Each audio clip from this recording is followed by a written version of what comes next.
the Vistula river running right through the centre divides Warsaw on the west bank and Praga, which was formerly a separate district, on the east.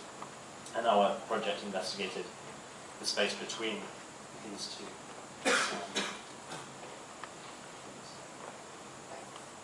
It's a little slow.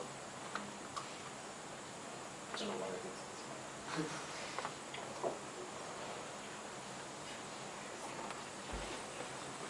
So our initial step, I suppose, was to kind of try and understand the nature of this disconnection, why the space felt disconnected, why our initial response had been that particular response, why we felt that this area was disconnected from the city centre. And we looked at an analysis of the spaces by the river, taking something very experiential straight here, a cycle path, a cycle route that we'd taken. It took us quite a long way, but up either bank of the river, just trying to get a sense for the place and trying to understand what it was that it was about that space that had drawn us to it.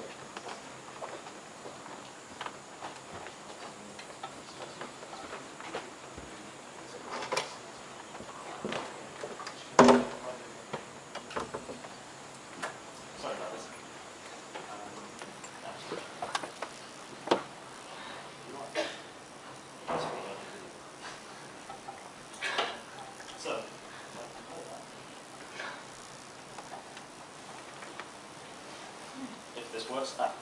This was kind of just, I don't know how that's, it's fairly clear, that was a bit weird.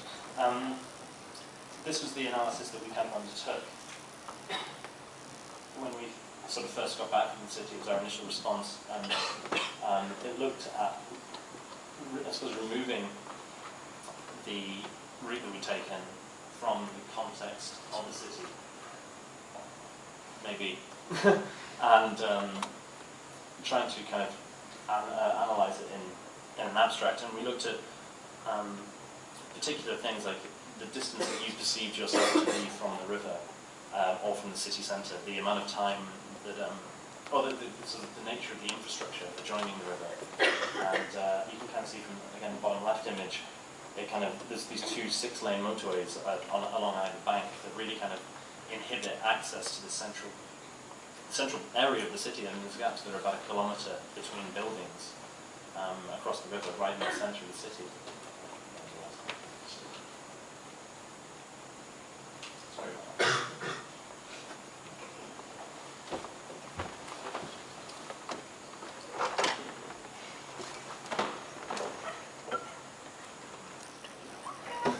Anyway, this was the result of the video that you didn't see.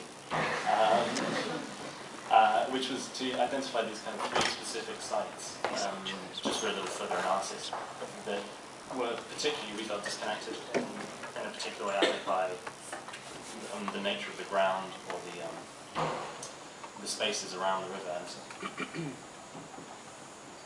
And you know, we sort of analysed these. There was a lot of analysis, and in more detail, and looked at the kind of historical development of these sites, the impact of certain things. So there's very simple things that you can see, starting from the oldest image, that the river is actually widening. There's also the second and third images down. There's a current condition in the city where the East Bank, Praga Bank, is seen as this kind of wilderness, this wild, unregulated bank. And actually it's a relatively recent development in a way. The building of the embankment on the west has caused sedimentation on the east, and so this perceived green zone is actually a result of one intervention, which we thought, and so we thought there's these various interesting site-specific contexts to work within, and this was our initial response, which I suppose was the starting point for most of the project. I think that, in order to save time, I think we'll talk specifically about one aspect of the project, and the project kind of followed 2 threads, and one was an exploration of the potential for program, and how program could be made to, could act as a response to kind of evoke action, as a response using program to enhance and to generate within a city, rather than having a sort of deposition of an artifact, a kind of Guggenheim would try to do something that was responsive to what was there and that would enhance the existing. And so this was our initial kind of gesture at positioning selected programs in response to site-specific identified programs in order to kind of enhance the function of these. So particular things we've identified, I think maybe seen them listed, there's a kind of in kind of this space here, this was the site of the largest outdoor market in Europe until about a year ago, where it's now the site of the redevelopment of the stadium. And so this kind of now displaced market became one of the key things that's fed through the project. There's also things like there's a lot of redevelopment sort of patches of this map. There's the university library here, which is very nice building, and there's plans for a science centre here. And so there's these existing kind of projects in and around that were relatively kind of successful and well used. So we, rather than depositing something new, we wanted to draw on what was there. And this was our initial response. It kind of opened up the idea, it goes a bit table and diagram now, sorry, but I introduced this idea of program, and it became a theme that ran throughout. And in fact, it was one of the sort of two central themes that the project really hinged on, and how you could use program to enhance rather than create something new. And what we found from this adjacency of program from the previous one was that it not only did, by placing these objects adjacent to existing infrastructure and facilities, it didn't simply serve, as we'd initially thought, to work together and how you have one thing next to something else and suddenly they work. But actually what was interesting was the possibility for the coexistence of these two to then take on a third potential programmatic use. So it became we started to look very much at this kind of co-presence of programs to inform new potentials. And so we realized that particular spaces within one program were equally useful to another. And so how could we use these kind of these spaces to inform something that was kind of a new idea about program? And so we started by considering, I think one of the highlights here are boat builders, but the programs that we started with, we started considering more fundamental terms of what constitutes a program, what is a boat builders. You say if a project typically looks at an archive or looks at a museum, what is that? What it is a kind of collection of these fundamental spaces and interfaces that are required. So for example, the difference between a storage locker and a bank is the lock and the teller, but effectively the space, the volume is the same. So we started to try and consider program as fundamental constituent elements rather than as entities. And this series of tables starts to look at that. So you can see the boat builders as an example that I picked out. Consists of a boat store, a dock, a material store, and a workshop. And you sort of pull it apart into these elements and realise that they can act actually as independently as spaces as well as collectively as a boat store. And so we then sort of drew out this long list of programs, and it led to this kind of table, an index or a matrix of these programs which identified, you can see each row represents a kind of type of space. So the top one I think is an auditorium from memory. There are sort of all sorts of things distributed through it. But the columns represent what are traditionally considered program groups or programs. But it allowed us to start unpicking and making connections that we hadn't previously been allowed. And the red and the black and the blue lines represent these non-spatial programmatic links. So the red lines, for example, are potential for heat transfer between projects, between spaces. So there's one, you can see a kind of nucleus in the middle of this kind of red lines, and that was kilns that form part of the brickworks. And so the heat from these kilns had the potential to influence adjoining spaces. So I think it links to things like steam rooms, or I can't remember what else we had, kind of dance studios with underfloor heating things. So it was extra, kind of beyond the spatial limits that we allowed us to explore.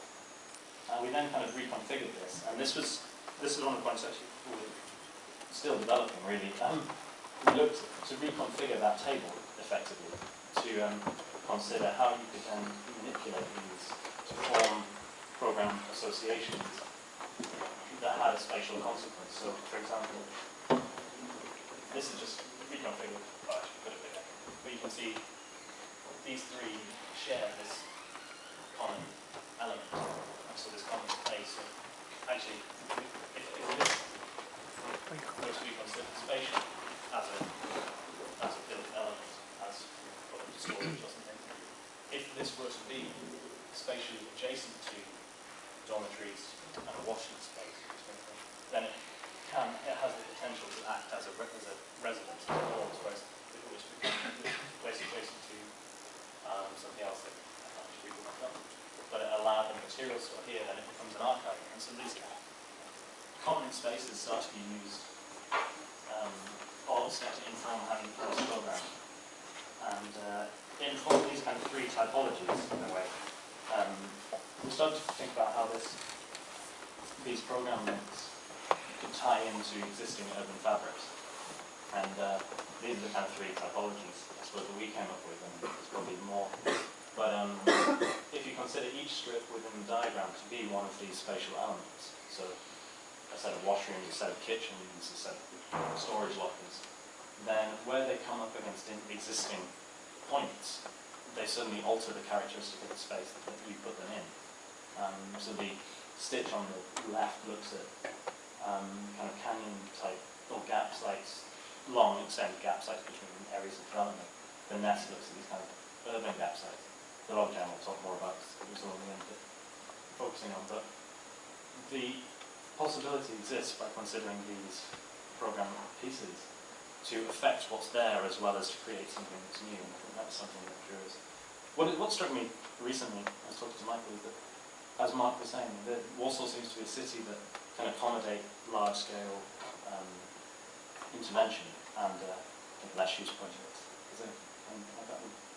Film Institute quite large scale, and in our project ended up being quite large scale. But what interested me recently was the possibility of actually just operating on an incredibly small scale by reducing the number of programs, by considering actually what does this site mean. If all it needs is a library, some housing, then you have fewer starting pieces, but it actually would build up in a tighter site. So I think that's something that we'd like to go on looking at. But anyway, as I said, the logjam was the typologies that we ended up developing. And it kind of took on this spatial arrangement, which was where the reality of the city started to come back into the project, and the images got a bit nicer now.